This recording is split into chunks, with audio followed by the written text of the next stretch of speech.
Alors, un des plus beaux livres, je dirais un des plus beaux, parce que les livres, c'est aux enfants, on ne peut pas choisir entre les enfants celui qu'on préfère, mais un des beaux livres, c'est Le Trésor de l'abbaye de Saint-Maurice, par Édouard Aubert, qui avait fait sa thèse de doctorat là-dessus.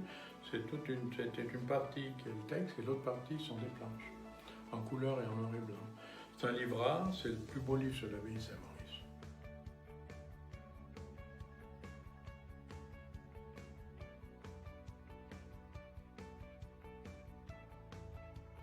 Le plus rare que j'ai, c'est ce théâtre de l'agriculture de Olivier de Serres, qui date de 1605, mon exemplaire. L'exemplaire original, la première édition est de 1600 en plus grand format.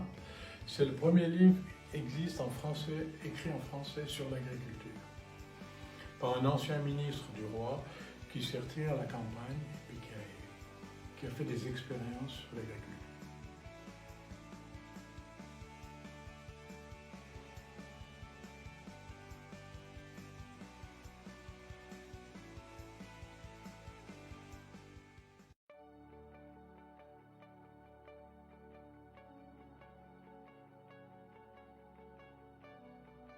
Alors, je pense que ce bouquin, qu'on pourrait trouver au marché aux puces à 1 franc, parce qu'il ressemble à rien du tout, en fait, elle a été écrite par l'abbé Georges Lemay, c'est un curé belge.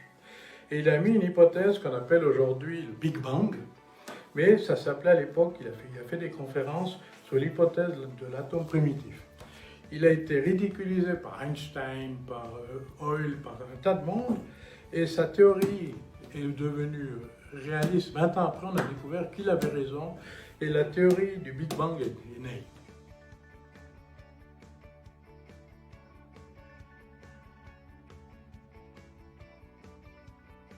À l'époque, j'ai collectionné les livres de cuisine. Et le premier manuscrit, ou premier livre de cuisine en français, c'était le manuscrit du viandier de Taïwan, qui se trouvait à la Bibliothèque nationale, qui se trouvait à la Bibliothèque cantonale du Valais. Il y avait un exemplaire, c'est un rouleau de 2,50 m. Il y en avait un à Mâcon et un au Vatican. Mais ce bouquin était édité sous forme de livre au début du début du XVIIe siècle.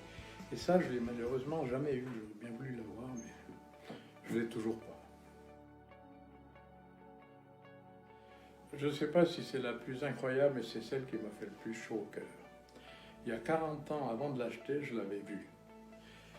20 ans après, quelqu'un de la famille m'a demandé une expertise. Et 20 ans après, j'ai pu l'acheter. C'était la bibliothèque du fameux Henri Liou, celui qui a inventé le violinoir. Il avait une bibliothèque gastronomique et sur les vins exceptionnelle. Et j'ai presque pleuré quand j'ai pu l'acheter, puisque je l'avais vu 40 ans avant, et je rêvais de ça, et elle est venue 40 ans après.